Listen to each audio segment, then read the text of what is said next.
Nagmerienda na ba kayo?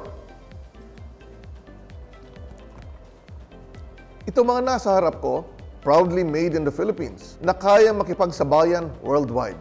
Ito nga ang nakilala naming cake shop sa Tarlac, nagsimula raw sa maliit na production. Pero dahil sa sipag at tiyaga, samahan pa ng science, umabot na rin sa ibang bansa ang kanilang produkto. Sabay-sabay tayong matuto at ma-inspire sa kanilang kwento.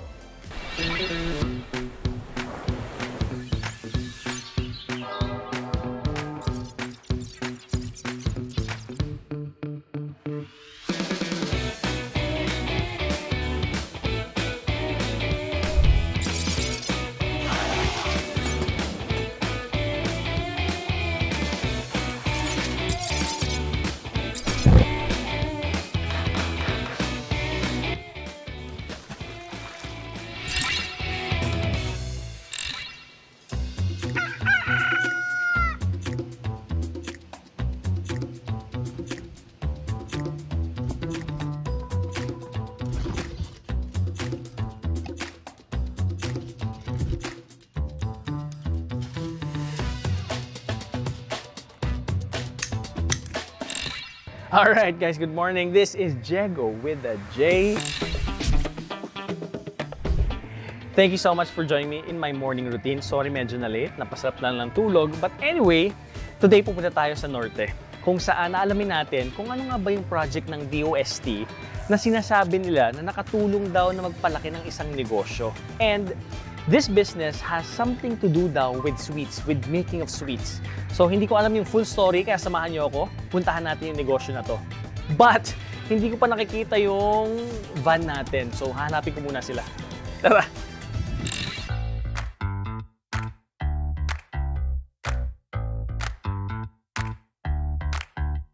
Panibagong kwento na naman ang ating malalaman ngayon. Akalain nyo, isang dating OFW na walang background sa baking ang nakapagtayo ng sariling cafe?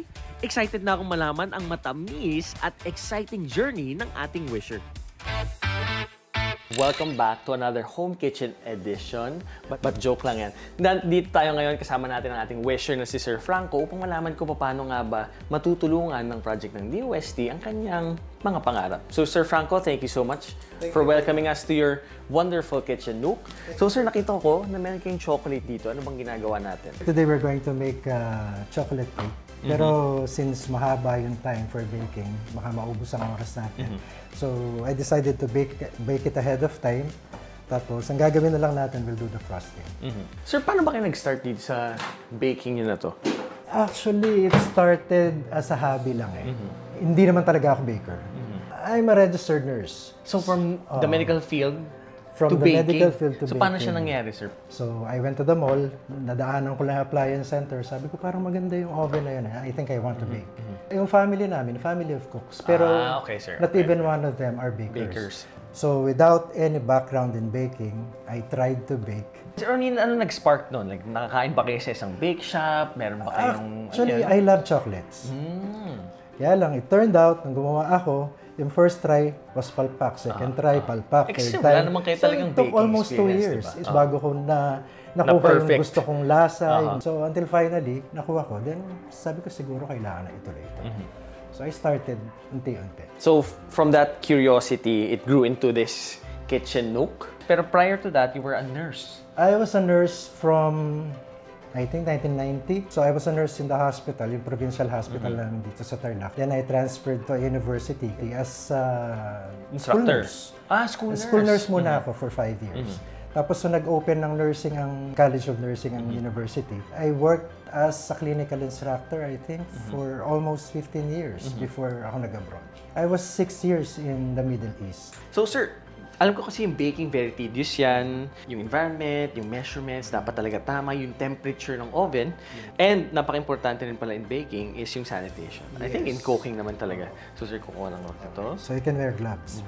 So sabihin mo pag tama or mali ginagawa halo ko. mo lang. Sa mixing naman, when it comes to those, like this one is ganache, kahit na i-mix mo lang siya, it's okay lang. Okay so lang, the sir, consistency is tama lang kasi pag pinahid natin yan sa cake, mas madaling mag-set. Okay. That is almost pure Gusto ko na siyang chocolate. dututin. Pwede.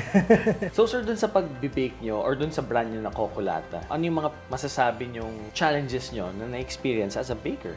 Ang pinakamalaking challenge actually, hindi lang yung pagod eh. Ang pinakamalaking challenge is finances. Funding. Oo, yung funding talaga mahirap. Kasi nobody will help you. Pero nung nag-start na akong gumawa ng mga malalaking cakes, ayun na, mas naramdaman mo na yung pagod. Katulad dito sir, gano'n nyo siya katagal ginawa? This one siguro, ano lang, 1 hour lang. 1 It depends on the type of oven that you use. How do Sige, we do it? pahid mo lang kahit pahid paano. na? Okay. Lagay mo kung gaano kakapal yung gusto mo ilagay. Okay So na sir, tayo anong next dyan. natin? Lagyan natin Or to. kakapalan pa natin, okay na yan? Okay na yan. Okay. Kasi kung masyadong makapal ang feeling, medyo nakakaumay na. So ngayon sir, dun sa brand nyo na Cocolata, meron ba kayong ongoing developments? Ano yung mga future plans nyo with the brand? Ano yung mga inaasahan nyo pa ngayon or yung inaasam nyo pa in the future? Kumbaga wish ko lang. Parang gano'n, na I will have more equipment. Kasi if you have manpower, mas mapapadali yung trabaho. And hindi mako-compromise yung ganda na gusto mong gawin. Tama. Pero Cocolata pa rin sa ipapangalan nyo. Cocolata. Kasi it's registered Cocolata sa- Cafe Oo. here in Tarlac. Actually, it's Cocolata Patisserie. Sir Franco, maraming salamat po for the basic cooking classes today and I hope matupad po yung mga pangarap nyo of, again, opening your Cocolata Patisserie with better equipment, better staffing, bigger space, and mas masarap na products. Alam nyo ba na may programang Setup o Small Enterprise Technology Upgrading Program na makatutulong sa mga gaya ni Sir Franco? Makakausap ko ngayon sina Sir Amiel at Miss Denise mula sa DOST para mas maintindihan natin kung ano ba itong setup. What is up? Now we are joined by the amazing people of DOST, and as you can see, they are not just one but two. One from the provincial office and another from the regional office to walk us through ano nga ba yung program nila, which is called Setup. So makakasama natin si Sir Amiel and si Ma'am Denise. We've heard po of this program Setup. Gusto po naming malaman kung ano po ba siya, paano po siya nag-start. Can you walk us through po dun sa history ng Setup? Ang setup actually started 2002 sa national strategy covering different sectors. Pwede sa food processing, sa agriculture, sa metals and engineering. Ano po ba yung mga pwedeng makasama dito? Pwede po ba yung mga sari-sari store owners, yung mga nasa palengke? Pwede po ba silang mag-join dito sa setup na program ninyo? Yung concentration kasi ng ating program, it's sa manufacturing side. Kasi we believe on that sector, sila yung nakakapag-generate ng maraming employment. Aim naman lagi ng government is to boost yung economy ng bansa. Objective ng setup is to improve the productivity level ng isang kumpanya. With the technology interventions na pwedeng i-provide ng DOST, it will improve yung productivity and the product quality ng isang negosyo and maging competitive siya sa market. Actually, nag-start talaga siya on the provincial level, no, yung pag-apply. Nag-undergo muna kasi siya ng tinatawag natin na technology needs assessment. It's a tool na ginagamit natin to assess, evaluate kung qualified ba siya. Kayo basically on the ground. Na kunyari sa isang province, merong gustong lumapit na negosyo. So how do you conduct itong mga assessments ninyo? Yung mga clients natin, lalapit sila sa amin to inquire further kung ano ba yung details ng ating programa. And then from there, mag-i-schedule kami nung tinatawag nga nating Technology Needs Assessment. Doon ay pupunta kami sa mismong production site ni client. And then sasagutan natin yung pinaka-form natin to really evaluate if yung bang client is really qualified na sa program. Ano ba talaga yung technology na kailangan niya, no? So, upon visit sa client, we will interview, conduct production tour, no?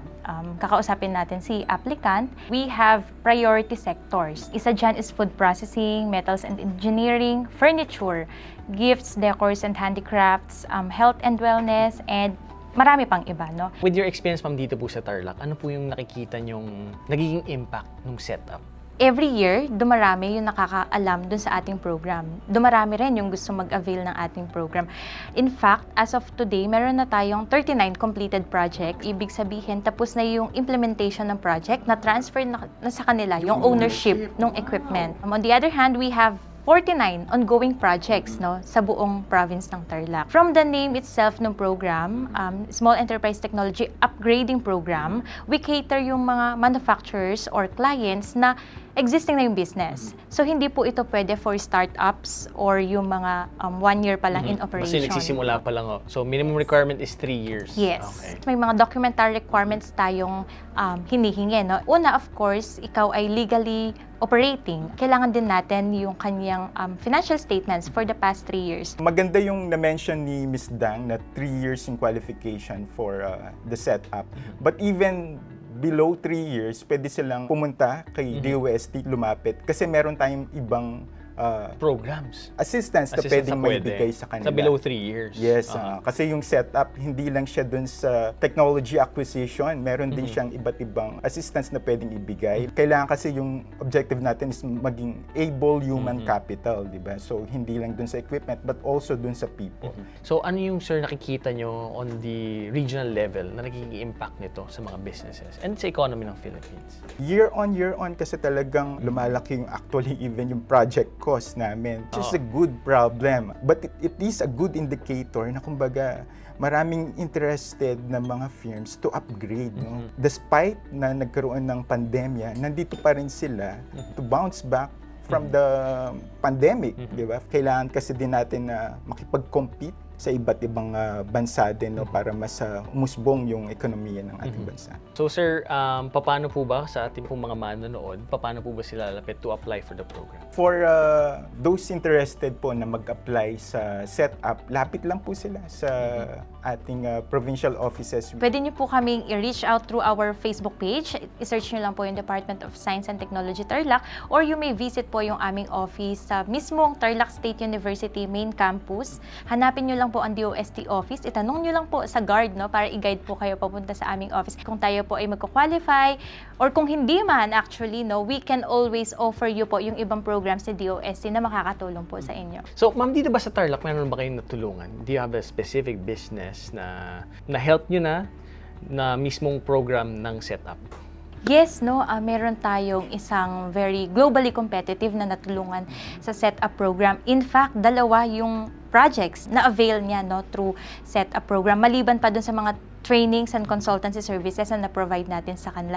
Ito po si Golden Crown Petals and Herbs. Guys, now, narinig natin sa ating mga experts all about setup. Pupuntahan naman natin mismo yung isang entity na kanilang natulungan dito sa Tarlac. So sir, maraming salamat po again, and ma'am. Thank you very much. Let's go. Samahan nyo kami. Alam nyo, dahil nandito na din naman ako sa Tarlac, hindi ko na pinalagpas ang pagkakataon na ma-meet ang isang successful business owner na natulungan ng setup ng DOST. Alamin natin ang inspiring na kwento ng owner ng world-class Golden Crown Petals and Herbs na si Ms. Faye Aquino. What is up, guys? We're still with our experts with DOST, but we have another special guest. So siya yung pinaka-big boss, si Ma'am Faye Aquino. So Ma'am Faye, feeling ko nagtataka yung ating mga viewers kung nasan tayo ngayon kasi ang daming tao, ang daming nangyayari. Can you please explain to us nasan ba tayo? Nandito po tayo sa Tarlac, ang Golden Crown Petals and Herbs. At ito po ang aming facility. We are now at Royal Icing Department. So bakit siya Royal Icing Department? Is that the sugar or is that just the name of the brand? Yun yung mixture. Ang tawag doon is Royal Icing. So, pinapipe yan, hindi yan hinahawakan talaga ng kamay. Nakakapag-produce kami ng different designs for cakes and cookies as well. At least 98% of our production for export. US, yan ang pinakamalaki naming client. We also have in Europe, Australia, Middle East, and also Asia. So, bago kami magkwentuhan ulit, iikot muna kami ni Ma'am Faye. Makipagchismisan muna kami sa mga tao dito kung talaga bang ano yung ginagawa nila. So, we'll be right back.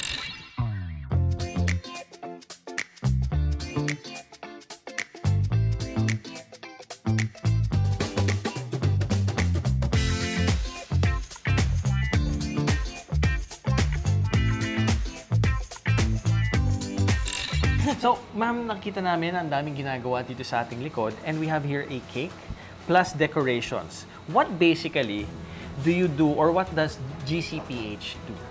I have 2 products, yung royal icing na pwedeng i-topping sa small cakes, cupcakes, like that. So, ma'am, wait, nakita akong cake plus meron ditong icing. Can we try, ma'am, to decorate? Hindi ako Sure. marunong eh. I'm very curious how you stumbled upon yung ganitong negosyo. Paano ba kayo nag-start? Sige, ma'am. She's you an old stumbled. friend.